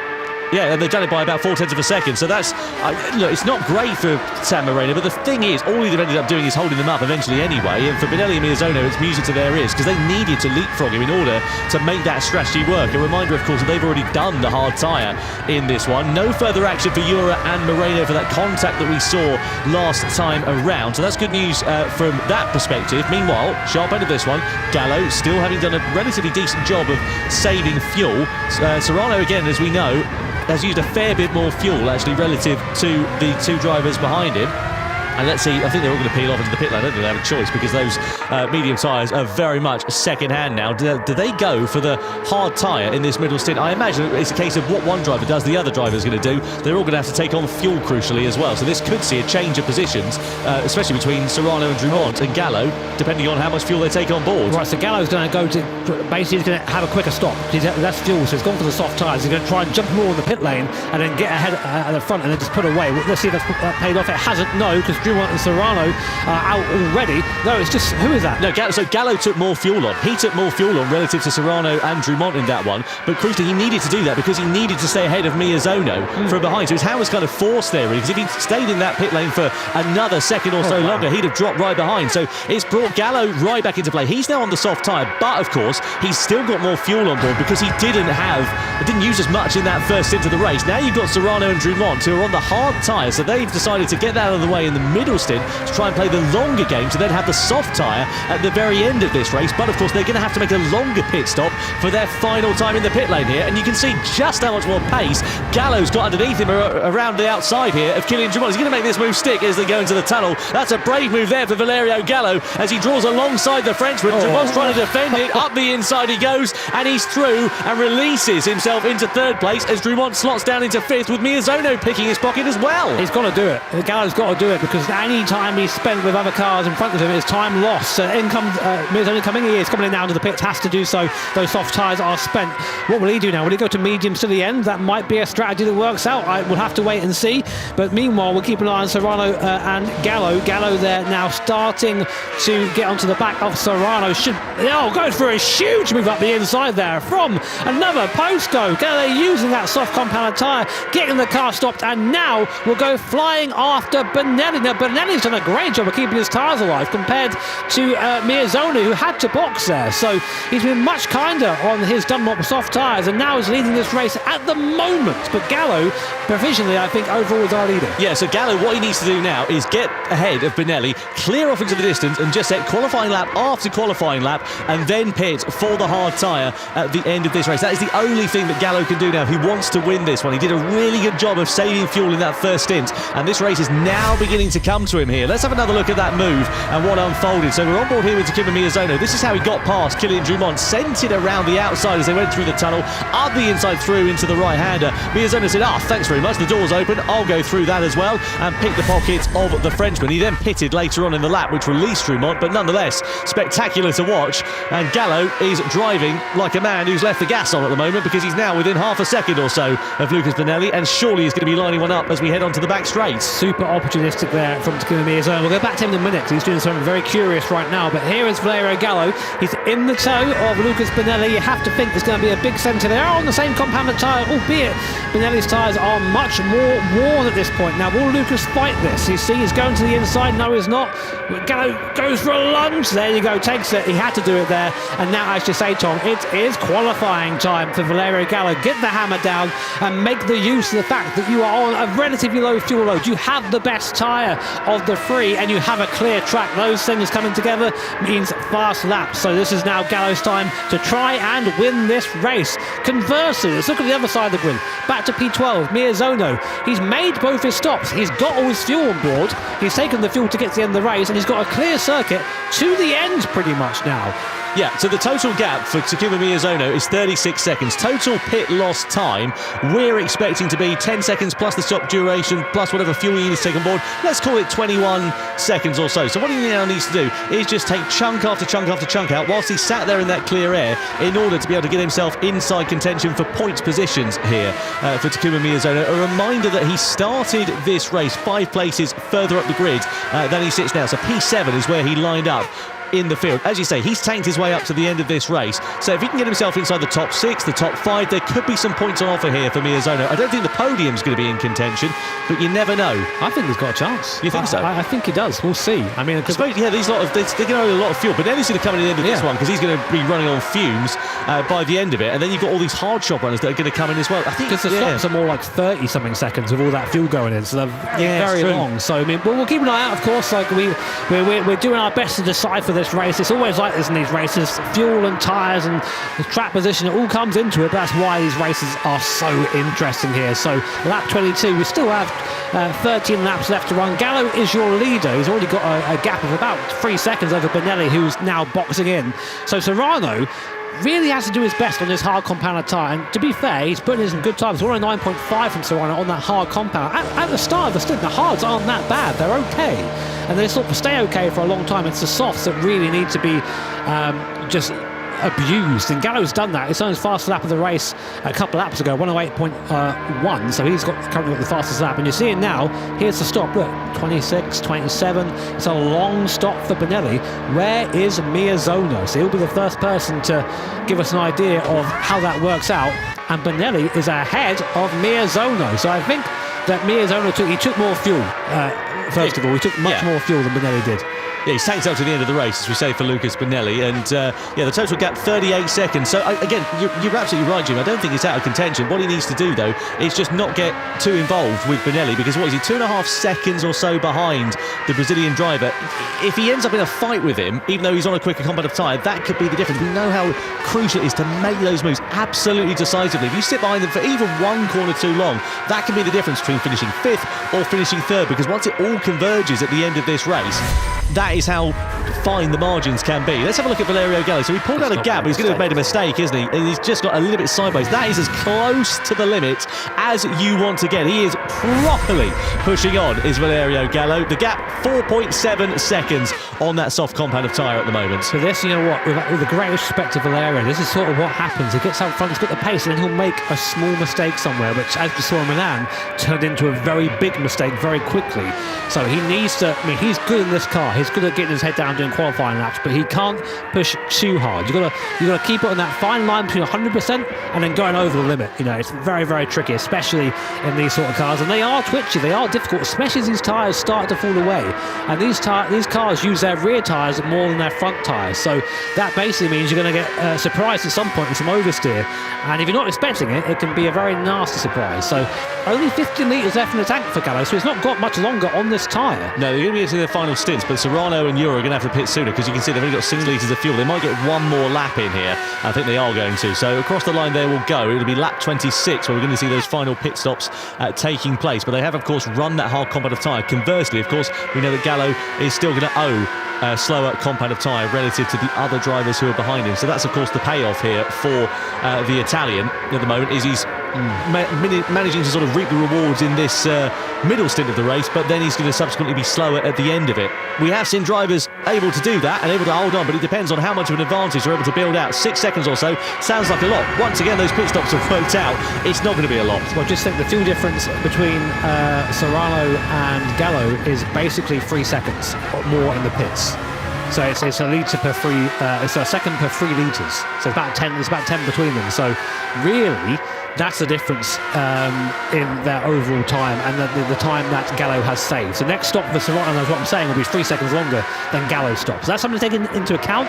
Where that fits in this big puzzle of strategy, it remains to be seen, but it is something to think about. I tell you what, I'm really impressed with Sam Moreno, actually. Difficult start to life in this Nations Cup this weekend, in particular, with a challenging time in qualifying, and he's right on the back there of Pol Urra as Serrano and Drumont come into the pit lane. But for the rookie, in his debut season in the GT World Series, put in some really strong performances, just needs to iron out those creases, really, doesn't he, here? And you can see just how fine the margins are between these drivers. Look at how much fuel they're able to take on. Drumont, I think, is the outlier here, because he had a bit more fuel relative to the likes of Serrano, and certainly a lot more compared to Urra and Moreno as well. That might put him in good stead in the closing stages. He might get out before him. I think he might. We'll see. I mean, it seems like a long time here. There he goes. Drumont, is he ahead? Yeah, he is. Drumont's ahead of Serrano. There you go. So saving that little bit of fuel there, Drumont is able to leapfrog Jose Serrano in the pit stop, and now is ahead on circuit. No more stops to be made for these guys, so they're just going to be flying to the end now on the soft compound tyre. But Serrano losing track position. So, a reminder, Valerio Gallo still needs to pit, still owes another compound of tyre, which will be slower than the softs. You've got Cockburn, who's sort of a bit of an outlier because he's yet to pit in this one. He's some, 20 seconds or so up the road relative to Kylian Drumont, who is essentially the one who's battling now for the win in this. Gallo and Cockburn are going to have to come in at the end of this lap because they've got no fuel left on board. But the question is, has Drumont going to have done it, or is he going to have done enough to have the overcut, the undercut really, relative to Valerio Gallo, or is this middle stint on the soft compound of tyre been enough for Gallo to hold on? We're about to find out. Cockburn into the pits from second place, and Gallo is surely going to come in. Or he's on the lap now, I think, Tom, going down the back straight. I think he should have boxed then, to be honest. His last lap was 109.2, so the tyre really starting to fall away from him, maybe going one lap too long on that soft compound of tyre. But of course he does have to go, I think, to the hard tyre for the end. I think that's the tyre he still owes at this point, maybe the medium, sorry. I'll have to we'll see in a minute, but he'll be on the slower compound of tyre is what I'm trying to say. So the gap is 33 seconds. He's got to put fuel in as well. It's going to be very close because Drumont is charging right now. Yeah, he's got 1 litre of fuel left here as Valerio Gallo. He's going to be cruising his way to the line, and I wonder if, like you say, he's just left this 1 lap too late, and now the problem is that Carl sort of goes into like a emergency fuel saving mode, really, like a limp mode effectively, so it'll be denying him as much power. He's just about able to keep it on the straight and narrow, but you can see how fine the margin is. No litres of fuel left on the tank of that car. So off of the soft tyre goes Valerio Gallo. 33 seconds the gap between himself and Kylian Drumont, but we know the lap times there going to be quicker for Drumont, and of course Gallo is now on the hard compound of tyre and has to take fuel on board. I think Drumont is going to have enough to take this. I don't think so. He's going to have less fuel to put in because he came in later. But that's a good point. That's a very good point. So Drumont's going around the last corner now, and out goes Valerio Gallo. So Gallo will lead this race. But for how long? Yeah, he's on that hard compound of tyre. It's going to be a sitting duck, but the gap is pretty significant, the gap. It's about 2 or 3 seconds, maybe more than that. Drumont now coming through. Gallo's going through the T5, so the gap is 7 seconds at the moment. So Gallo now has to hold on for dear life, because behind him he's got Drumont, Serrano, Moreno and Urra and Coquelin, all on the soft compound of tyre, all lapping about a second a lap faster than he is. Boy, this is all going to come down to the wire, Tom. Yeah, it is. And the thing is, 7 seconds? Let's have a look. Last time around, 1 minute 8.3 for Gallo. We're looking around the sort of 109s, 110s for a quick lap time on the hard compound of tyre. I think Drumont is going to be right on the heels of Valerio Gallo within the next 3 or 4 laps or so. Lap 28 out of 35 are on. He's got time to be able to do it. He doesn't necessarily need to rush it. For the likes of Serrano and Moreno, they're going to hope that they can just follow Drumont right up onto the back of the Italian driver here then. So it's the middle stint, whether it'll be won or lost here for Valerio Gallo. He's already taken a second and a bit out of him since we started looking on the gap there. So I think that it's only a matter of time for Valerio Gallo. He's going to see that too, and that's the worst feeling as a driver, just seeing the gap behind you come down by that much over the course of a lap. Now, those hard tyres take a little bit of time to warm up. Once they're there, they are capable of sort of 109s, low 109s, but right now Drumont's doing 108 with Serrano behind doing a 107.8, fastest lap of the race. So who is the threat here? Is it Kylian Drumont, Jose Serrano, or both of them? I think it's both of them. I think it's absolutely game on, because they're sitting there, lapping relatively similar times, and it's going to come down to, crucially, how quickly they can get ahead of Valerio Gallo, and then how quickly that battle unfolds in front of them, and how much time they have left in order to sort of begin to sort that out. But as you say, yeah, Gallo now 2 seconds slower per lap than Kylian Drumont, and 5.5 laps remaining between these two. Keep an eye out for Takuma Miyazono, by the way, just on a brief sort of juncture on that. He's down in 7th place. He's on the medium tyre, but he's on that sort of longer stint. I know you've got the likes of Cockerman, etc., who's up in front, and I wonder if he might be able to do something. If they start squabbling in front of them, it might bring him back into play. He started 7th. He's in 7th at the moment. He's on the fringes of the points positions, but some 5.3 seconds back at the moment. He needs to hope that they, again, start fighting in front. I thought it was some sort of Miyazono master plan. It turns out it wasn't. I mean, as it all checks out at the end, well, it's just mid-stint. No, but he's hoping for these drivers in front to start squabbling, isn't he? That's all he can hope for now at this stage. Right, let's have a look then at Jose Serrano, who again is still on the coattails here of Kylian Drumont. The one saving grace for Gallo here could be if these two start fighting, and it might just give him a bit more breathing space. Serrano knows that. He's in the slipstream here. He wants the challenge for the victory and for maximum points. He's second in the standings, and he now goes through to second in the race against the Frenchman down into the hairpin at the end of the back straight. So suddenly it's Drumont going from challenging for the win to Serrano. It's getting intense now, Tom, mate. And the thing is, behind these guys, not too far behind, is Moreno and Urra. So what you're really thinking, I think, what we're thinking for Gallo now is not whether he's going to win this race or not, it's how far is he going to drop down the field, how many people are going to catch him, because we saw earlier with Gallo on Drumont, he can go around the outside on the soft tyre. The soft tyre is that much better, and now you can see him in the same picture. Look up the road, there he is, and Serrano will see him too, and that is always just a little mental encouragement. I can see the guy I'm chasing, I can see I'm catching him. It's worth a 10th a lap at least, and now we both on board with Drumont flying up the hill once more. Drumont really wants to take a stab at Serrano here. If you're Gallo, you want to see them fight, but I think they know better than that. I think they're going to just work together and they'll sort it out towards the end. Di Barbara and Benelli under investigation for a collision. Just saw Barbara dropping down the timing tower, so I wonder if he was the victim or the aggressor in that one. Down the back straight we go, though, with Valerio Gallo. Gap now under 3 seconds. There is one saving grace possibly for Gallo, and that is the tyre life for these guys. Those rear tyres for both Serrano and Drumont already at 50% past their life.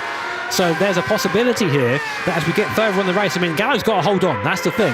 And we saw towards the end of Gallo's stint that his times really dropped off. Let's have a look at Benelli versus Barbara then. We just saw this under investigation. Benelli here on the inside, bit of contact, and Barbara ends up in the wall as a result of it. And Cardinal goes through there as well. Right. Gap again continuing to come down. As you say, the one thing is here, are those soft tyres going to be able to hold on? 2 seconds now, the gap between them. They're going to come into slipstreaming range around 1.1, 1.2 seconds. That's when you'll start seeing the real big chunks being taken out of the race leader. Last time around, just to give you an idea of the difference in lap times, 109.7 for Valerio Gallo, 108.7 for Jose Serrano, a second quicker between those two. But those times for Serrano and Drumont have decreased, increased I should say, sorry, from 108.1. So they've lost 6 tenths in that second in pace, and the tyre goes that way. And we saw Gallo towards the end of his stint running sort of mid-109s on the soft tyre as it got really worn out. Tell you what, for Paul Urra, it's going from bad to worse. He's just dropped down to 6th place after scoring maximum points in Milan. It could only be 1 point on the board for the man who was leading the standings. At this rate, it's going to be Jose Serrano, who surely will be taking over the top, or it could be Kylian Drumont, depending on how it works out in just over 3 laps' time. Through to the left-hander we go, and Drumont doing a really good job of keeping him honest. I wonder if he's just waiting, just biding his time and seeing what happens, and waiting to see how it unfolds in front of him, to see if there's the right opportunity to pounce and attack against Serrano. Huge understeer there for Drumont, just getting in that dirty air. You can hear the tyre scrubbing as he tried to turn it in, and Serrano now is right behind Valerio Gallo. So now it is fight on for the lead of this race for the second round here at Tokyo as part of the Nations Cup. Can we see Serrano make it 2 Spanish winners in a row here this year? Let's see, down towards the hairpin, not quite close enough for now, but you have to think it's coming soon, because Gallo's down to a 10.0. The pace differential is huge here, Tom. It's going to be down into the braking zone of the next hairpin, isn't it? Because, of course, Serrano's got the slipstream. Gallo does not.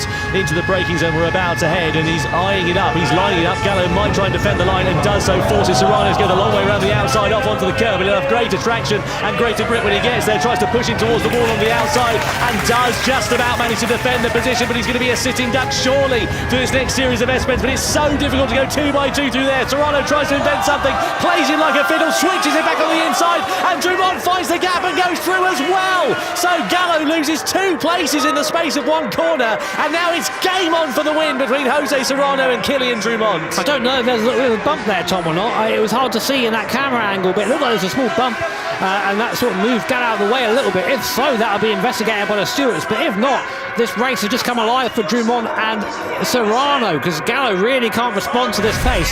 Here's a replay. Let's see what happens. So we're on board with Drumont here. As you go through this little sector, was there any contact? No, I don't think there was. I think Gallo just went in too deep trying to defend there.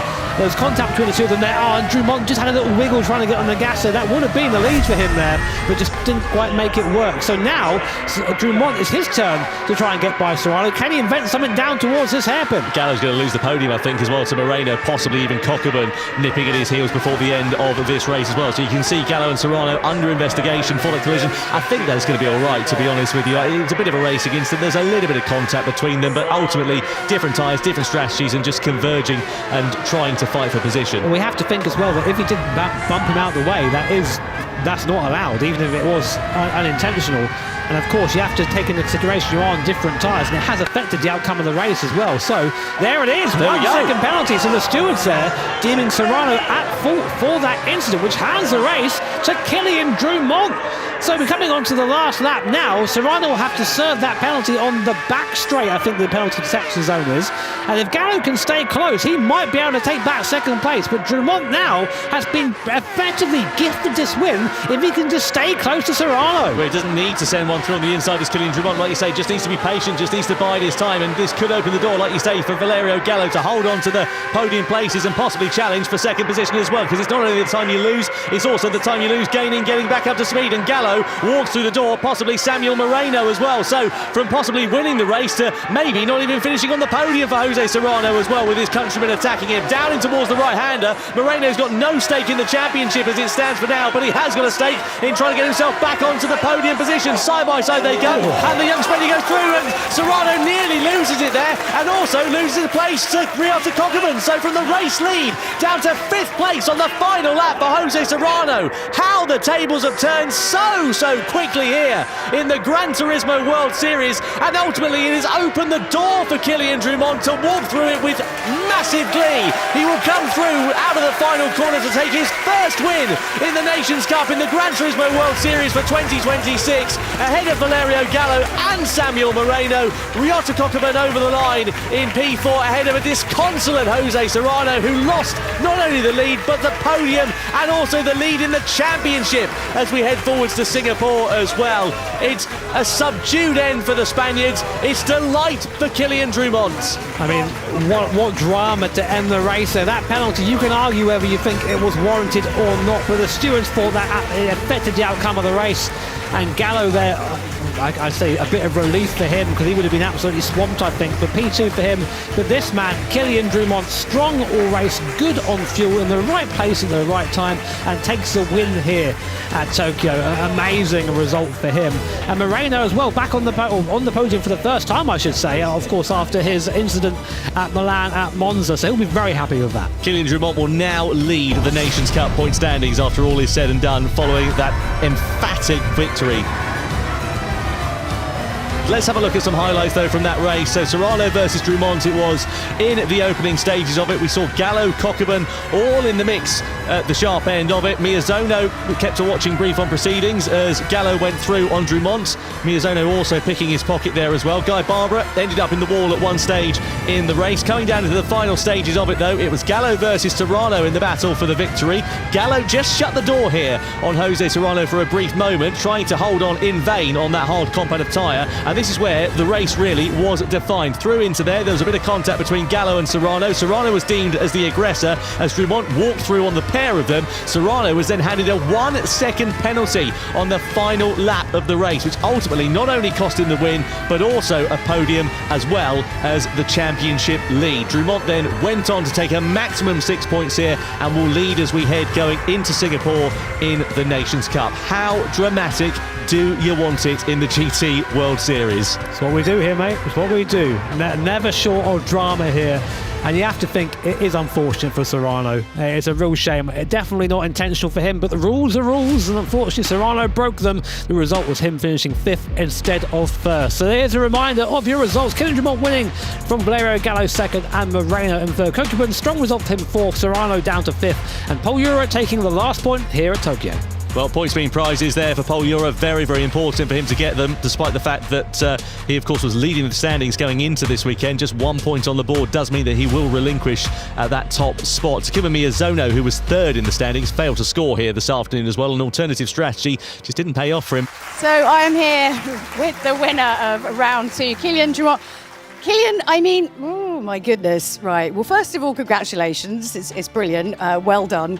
Did you think once Serrano got ahead of you after kind of like that last pit, I thought, oh, he's just gonna sit there anyway. And then he got the penalty, and then it was just right for the taking. What were you thinking at that moment? Yeah, all of the race was pretty calm, just managing the tires and the fuel. But the last one, like always, I mean, still chaotic or maybe dramatic. But yeah, on the 6th of stint, I go ahead with Rossi because I have much fuel than him. So yeah, he come back because I was a bit slow. Compared to the hard tires, it's a bit different, the grip, so I need to like 2-3 laps for gaining pace. But then, yeah, he's going to catch Valerio with the hards, and I don't know what's happening, but for me, in my view, I saw the contact with Vale. I touched a bit Rossi, and Rossi touch a bit Valerio. But for me, it's not decided to 1 second penalty. And even that, we don't have a battle for the last lap. So that's a bit, yeah. I mean, I'm pretty happy to win, but the end was a bit sad. Yeah. I mean, it was kind of crazy, that last final one, right? It was quite confusing. I don't even know if you know what happened behind you. You have any idea what went on after the overtake? Then obviously like Gallo came and Moreno came, and then obviously Serrano was pushed back. But then I think that's the first time I've seen like a legit wobble from Serrano. Like, that's kind of mad. That was you, obviously, part of you doing that to him. Yeah, I was surprised to take penalty. I was like, okay. I saw Valerio was on hard, so he catch me. So yeah, I was a bit calm for the rest of the race, but I won't just focused for the last lap and then celebrate. That's a good way of looking at it. But also, I don't think I can remember. I'm trying to remember the last time someone did like pole for like qualifiers, then sprint, and then grand final all in a row. When was the last time that happened? I can't think of it. Normally, it's like someone gets 2 and then grand final no. So maybe Rossi. Maybe Rossi. I don't know, because he win everything last year, so maybe him. Oh, in the grand finals, he win the 3 races and then the grand finals on the Fukuoka. So. You know, I can't remember. Who remembers? There's too many races. But anyway, huge congratulations. Let's give it up for our round 2 Nations Cup winner, Kylian Drumont. I think it's time. They've worked very, very hard to reward them with our podium ceremony. Well, we will do that, Jules, but not before we look at the point standings, because now it is a Frenchman on top. Kylian Drumont leads in the Nations Cup from Jose Serrano and Pol Urra, who are tied for 2nd place. Gallo bumps himself up into 3rd in the standings after starting this weekend down in 9th place. Sam Moreno up into P5 ahead of Ryota Kokubun there. Just 4 drivers yet to score in 2026, Jimmy. An amazing job from Kylian Drumont in particular. Yeah, it's really made this championship very interesting now with the round 3 in the World Finals still to come. Of course, a reminder, you can vote for your Dunlop driver of the day. Drumont, Gallo, Moreno. I don't know. I'm not quite sure who I'd pick. Well, it's a good thing you don't have to. But don't forget to vote for your Dunlop driver of the day.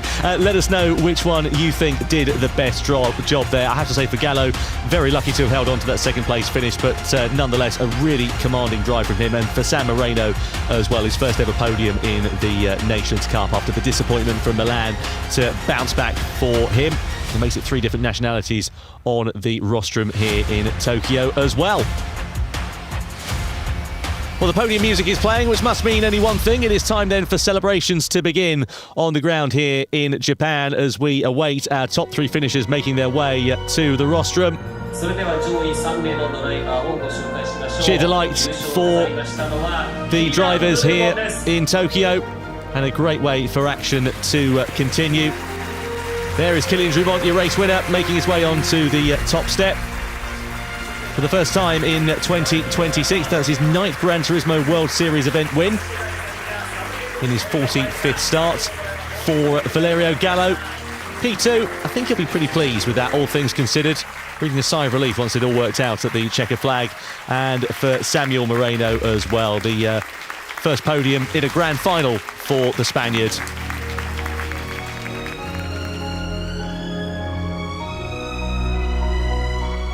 Now time for the trophies to be presented, but not before the national anthem of our winning driver.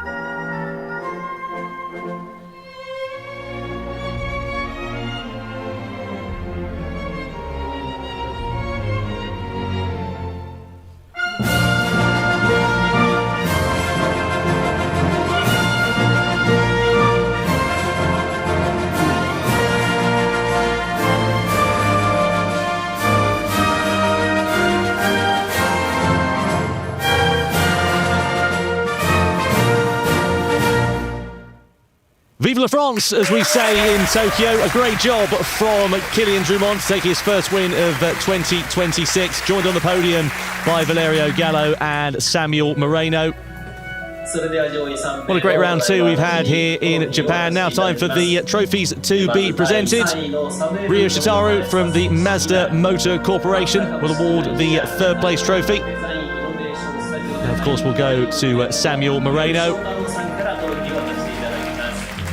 Great job from the young Spaniard. His first year of competition in the GT World Series, just 18 years of age. He's got to be delighted with that one. As Shitaru-san congratulating the top 3 finishers. 2nd place trophy awarded by Koji Komaje, the Toyota Motor Corporation. Presents the 2nd place award to Valerio Gallo. Really managing to turn those fortunes around after the difficulties in Milan back in May.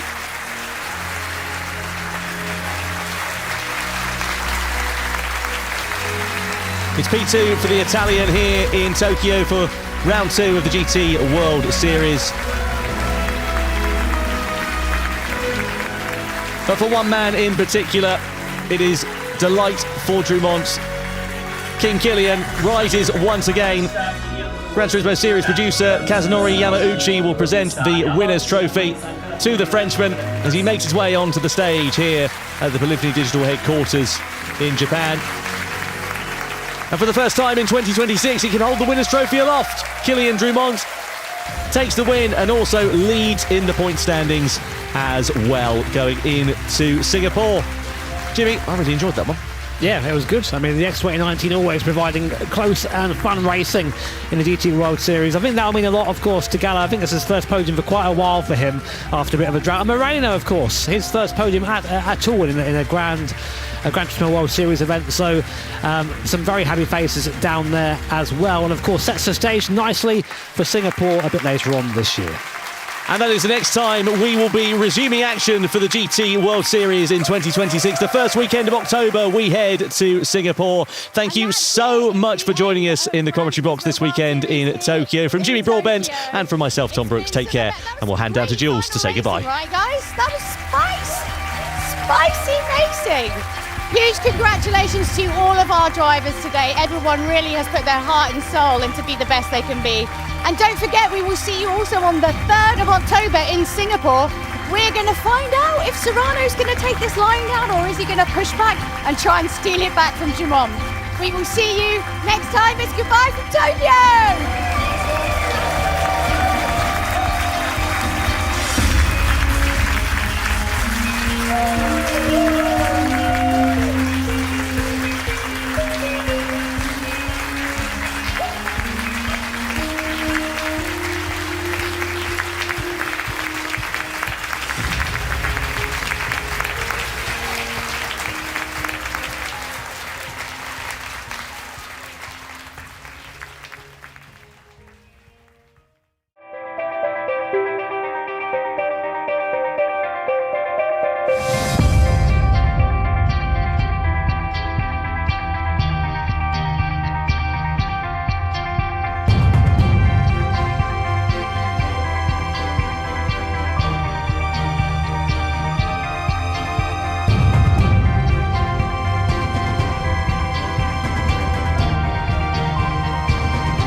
プレイステーション